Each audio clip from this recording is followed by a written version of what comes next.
Welcome to Competitive CX, the podcast for financial services professionals tackling client experience challenges. If you're passionate about enhancing client experience and driving client satisfaction, you found your new favorite show. I'm Adam Grainger, and alongside Melanie and Hamish Taylor, we delve into essential CX strategies and innovations that are shaping the future of client experience in finance. With our diverse backgrounds in customer experience and financial services, we're going to bring you some real-world insights and thought-provoking discussions to help you navigate the complexities of delivering exceptional client experiences. Whether you're a decision maker, a marketer, or anyone in a client-facing role in financial services, you'll find valuable takeaways to elevate your organizational CX strategies. So come on then, subscribe now and join us in transforming client experience and gaining that competitive edge. Let's dive in. Good morning, afternoon, or evening to wherever you are. Welcome to our podcast series called Competitive CX. Now, you would have heard in our last episode, we discussed incentives, how they inadvertently deprioritize CX. Today, we're going to discuss the regulator. Are they a friend or a foe to CX? Now, my name is Melanie, and for the last 20 years, I've been championing the role of client experience with different areas of financial services, from capital markets, asset management, private banking, and wealth management. And personally, as you've heard me say before, if you've joined, I'm not satisfied that in general, financial services organizations are really cracking the challenges of creating great client experiences. And to join me in this quest for new approaches, I'll be joined by two very experienced innovators already making a huge impact in the financial services industry. Welcome, Hamish. Hi Melanie, good to see you again. You know, I'm rapidly running out of ties now if we're going to do any more of these episodes. So Hamish Taylor, he's an award-winning former CEO whose world-leading customer-led transformation approach has inspired hundreds of companies across 48 countries to rethink their customer approach. He's also been dubbed the master thief. This is because he's got a track record of transferring ideas from one sector to another. Adam, welcome. Thanks, Melanie. Great to be here again. So Adam Grainger, whose organization that he leads, Accomplish, has pioneered the measurement and understanding of the key drivers of great client experience and enabled asset management organizations to pinpoint where their CX either out or underperforms. And I'll be asking him to bring that thinking to the wider financial services community. And today we're going to be tackling the challenges of client experience in financial services. We, of course, would welcome your views and thoughts and want to hear from you going forward. So please do leave us a comment. And if you are listening, we'd like to ask you a favor, and that is to rate and review this episode. We really do hope you enjoy the podcast series and that and if you haven't listened to the past, we do encourage you to listen to the others that we've recorded so far. Now, today, as I said, we're going to cover the topic, is the regulator a friend or foe to CX? Adam, let's start with you. What do you think? Okay. Is regulation a friend or a foe? So it's definitely a dramatic question, but I wonder whether it frames a false choice. So let me explain. From my perspective, regulation isn't supposed to take sides or to tell us how to provide a client experience. I see its job as being to protect the client, usually because someone or many didn't, as well as to allow the economy to grow by staying up to date with new technologies. So if we complain about those rules whilst also wanting to be client first, we actually end up creating a bit of a contradiction, I think. So yes, regulation creates constraints, and no, by no means all of it is not perfect. But if regulation was the real problem, then all firms would be struggling with CX, yet they are not. As you mentioned, Melanie, I run the asset management industry's CX benchmark, and some firms are delivering excellent experiences under the same rules as everyone else. Great client engagement, great retention, great cross-selling ratios. Are we suggesting that they're not compliant? I don't think anyone is. And if they did, I'm not sure that would be very credible. So I think firms need to face up to the fact that if their clients are frustrated, it's probably not the rules, it's probably them. Because most clients intuitively understand the rules. They might not know them word for word, they probably don't, but they do see them implemented across providers. Take digital onboarding. The rules require identity verification, and clients actually want that. But how you deliver that, maybe with smart technology, a thoughtful user experience, that makes all the difference to trust and to conversion. So if clients say your experience is broken, they're not confused, they're actually responding to your choices about how you've interpreted, applied, or sometimes maybe even hidden behind the rules. And let's not forget, a rule like the UK's Consumer Duty wasn't created for fun. It exists because enough firms needed to be told, not asked, to focus on good outcomes for clients. And that's not especially flattering for the industry. So, what now? Well, first, I would say stop treating compliance as a separate track. That's just a road to nowhere. Bring it into the room when you design the client journey, not after the fact. Because the firms who get this right, they don't see compliance as an obstacle to CX. They see it as part of the landscape within which their CX must operate and outperform. And second, I would say continue to invest effort in the regulatory development process because regulation isn't static. I've already said it's not perfect, but it's also not static. It evolves in response to new technologies and, frankly, sadly, new scams on clients and customers that need to be protected. So get involved early to fix those imperfections because it's just developed by humans like everything else. There'll be imperfections in the draft rules. Get involved early to fix those before it's too late. So to conclude my thoughts on this, perfect or imperfect, regulation sets the floor. And whether you choose to build from there or to hide behind the rules, that's entirely up to you. But anyone using the rules to defend poor client experience, if I could be a little pointed to finish, I would say they might just need to ask themselves whether they're in the right role to serve today's client, who strikes me as being desperate to find someone they can trust. I like that thinking, Adam. Hamish, what do you think? I'm going to take a quite similar theme, I think, actually, there. Look, regulator, friend or foe was the question. Definitely friend, but only if you approach the relationship in the right way with the right frame of mind. So for me, look, when I first became the chief exec of a bank, as you know, I'd come from other industries, and I was given a series of lectures on the importance of the regulator and compliance and how we behave generally. And remember, this is people's savings we're looking after, and et cetera, et cetera. What the people giving me the lecture have failed to grasp, I think, was the fact that I'd just come out of the airline and railway industries, where if you get it wrong, you kill somebody. So yes, I get it. But let's look at why the regulation is there. And really, it's about protecting the customer against potential bad actors. And I can't imagine that anybody can't agree that's desirable, because of course it is. And to me, financial services regulation is the same as in any other part of life where there's regulation, where there's a need for some form of agreement on what is acceptable and what is not acceptable behavior. From lawyers in consumer goods at Procter & Gamble to policemen to school teachers to, blimey, the rules of golf, everywhere needs these kind of guidelines. And sport is actually my favorite analogy. I mean, look, if you look at any sport, do you need a referee? Yes, of course you do. So when people moan, do they moan the fact that there is a referee? No. They moan because either they feel the referee has not done their job of enforcing the rules of the game, or they've interpreted those rules differently from the way that maybe you would. In other words, the complaint is about how they are refereeing, not the fact that they have one at all. And I mean, I referee rugby, and I worked with some risk and compliance managers from the banks a while back, and I put them through the level 1 referees training course. And the reason I did that was for a bit of fun, partly, but also because rugby refereeing is quite different from other sports. The job of a rugby referee is to keep the game flowing. In most sports, the referee blows a whistle or stops the game when somebody does something wrong and tells them off or gives a free kick or whatever. You can't do that in rugby. They're all trying to cheat all the time. I mean, it would just be stopped. So the job of a referee is to keep it moving. So you're talking to the players the whole time. You're trying to stop them getting it wrong, not penalizing them for getting it wrong. And that to me is a big distinction between the two types of refereeing. And it's the same here.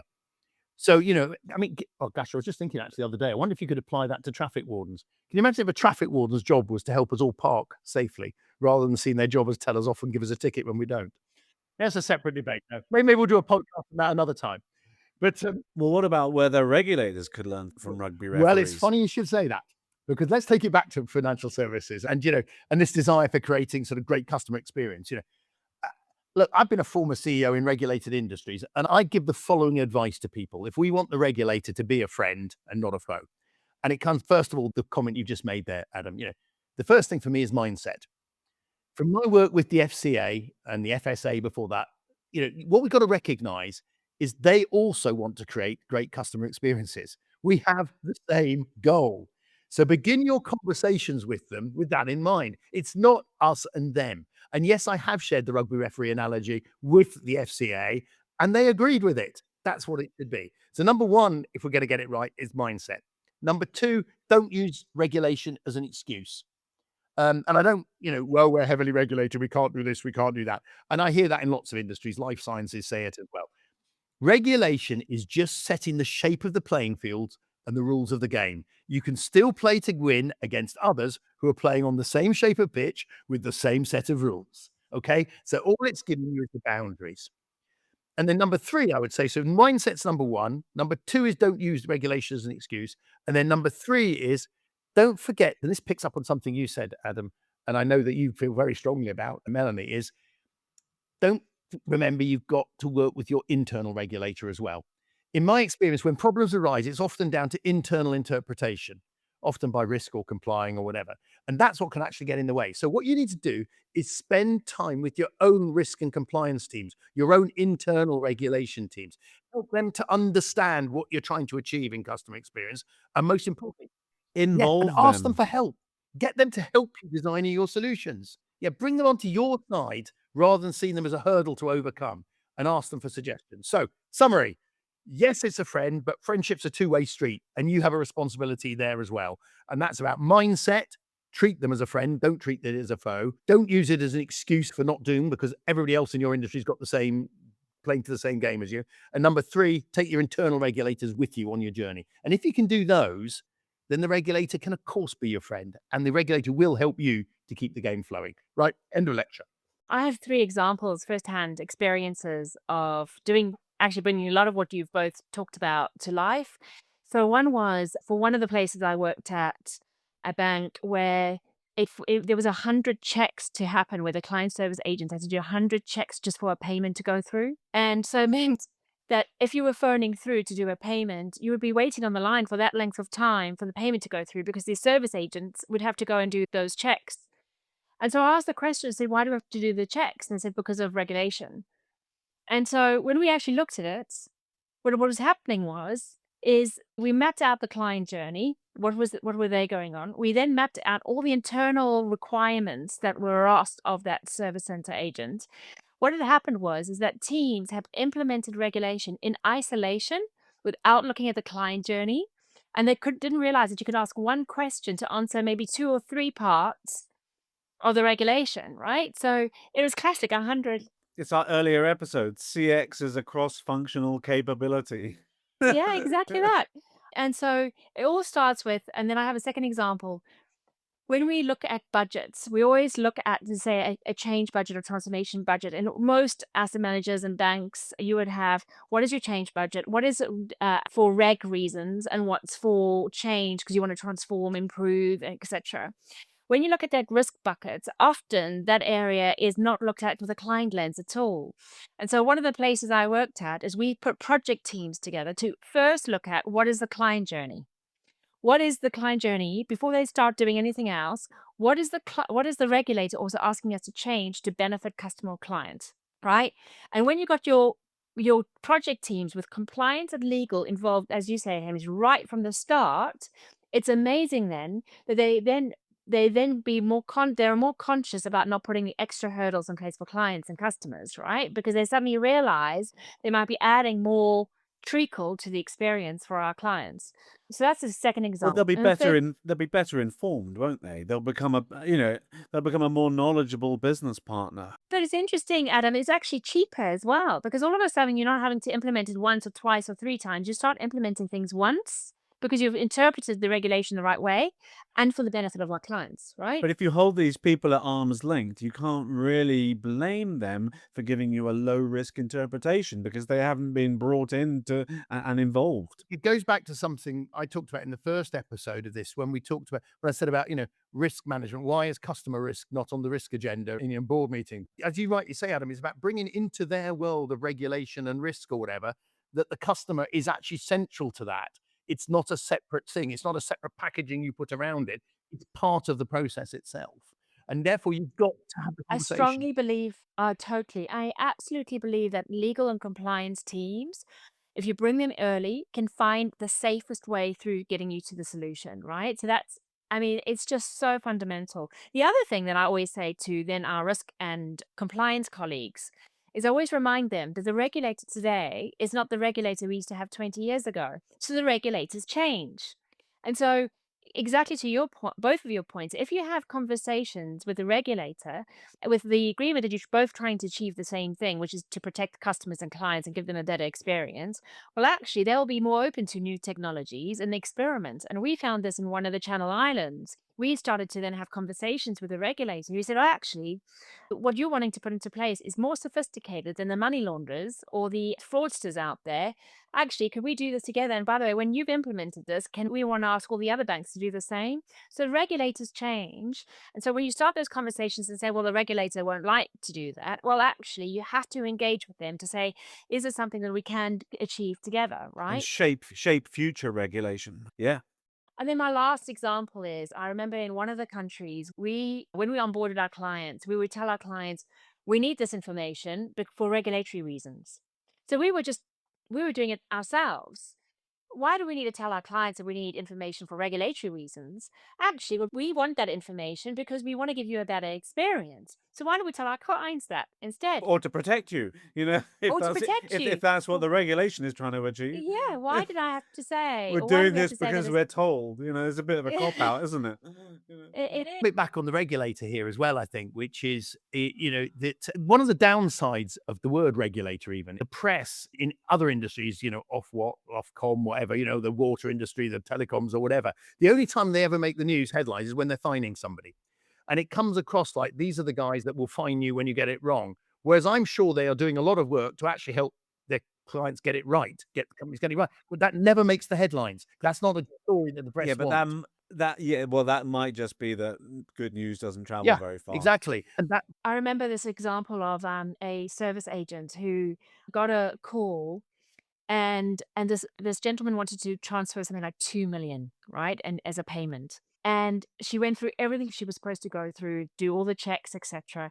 And she had asked him, said, have you checked that all the details haven't changed? And he said he got really upset at this customer.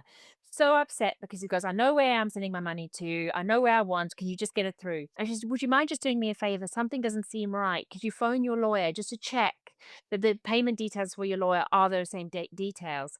Anyways, he put the phone down, furious. He was really upset, phoned the lawyer, and found out that someone had actually been in his emails and changed the details, the payment details. Payment details wasn't his lawyer.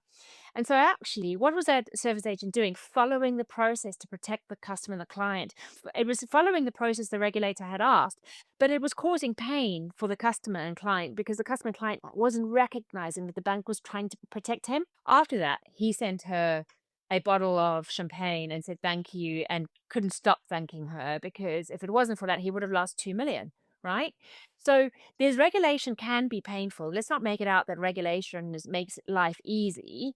It can be painful. We experience this now in various parts of our lives. But it's less painful than a free for all. I mean, I'm not gonna complain when my bank sends me an authorization code on text that I then have to tap into the website that I'm working on or whatever, because I know it's protecting me. Yes, it's added a step. Yes, it's added 20 seconds to everything, but I'm not gonna complain about it because I know it's protecting me. Yeah. At the end of the day, we're all trying to beat the fraudsters and the money launderers out there, right? And we're at the end of the day, the regulator's trying to protect the banks as well as the customers and clients. The other thing was that I found in all the areas I've worked at is there was a mindset whereby when the regulator is there to protect the bank rather than there to protect the client or the customer, and I could never get my head around it. There is a role to protect the bank because There is a role. There protecting is the a role bank. there. Prudential There is. regulation, which has a derivative effect of protecting the customer because the customer needs the Absolutely. bank to still exist for them to Spot still on. be able to access their money. But there is a different set of regulation needed to protect the bank. But we didn't go that one step further. We were talking about how do you go and protect the bank, and then that meant that there was unintended consequences for customers and clients, right? And everyone's guilty of doing this sort of similar thing. So the challenge and my tip as a practitioner in that has been in financial services for the last 20 years in these sort of roles is to absolutely always start off with the client experience and the client journeys. Start there, evaluate what journey that the client has to go on, understand the regulation, how it's trying to protect the customer and client, bring in legal and compliance straight from the start. And I promise you, you'll find that you will get to the right result. And actually, it'll be a lot cheaper than what you thought it might be to start I off mean, with. Melanie, the work that I do is under the heading of customer-led transformation.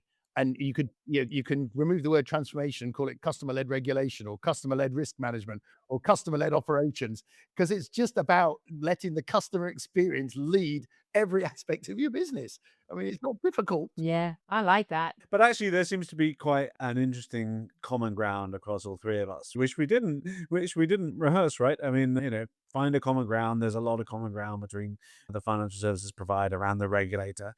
Don't hide behind the regulations. They're not there to be implemented blindly. They're there to protect the clients and involve your compliance staff, or as Hamish you call them, your internal regulator, and then you get more out of them as a colleague, right? You get a better solution. Yeah. And I suspect it's a theme we'll return to in the future one on technology as well. Absolutely. Well, good transition, Hamish. So look, for all of those that have listened to us, I really do hope that you enjoyed the podcast and this one too, and you found it useful. If you'd like to download it for future episodes, now, if you would like to hear more from us, please do give us some feedback as well as share with us some comments. We'd also like to hear from you, our listeners, too. So if there are any subjects you would like us to debate, please let us know. Please share with us directly, whether that's in the comment section or to each of us. If you like this episode, please can you share it now with a colleague or a friend, especially for those that will find it useful for what they do. That'll help get the word out there. And we're wishing you all a good day and hope you all go and create a competitive CX.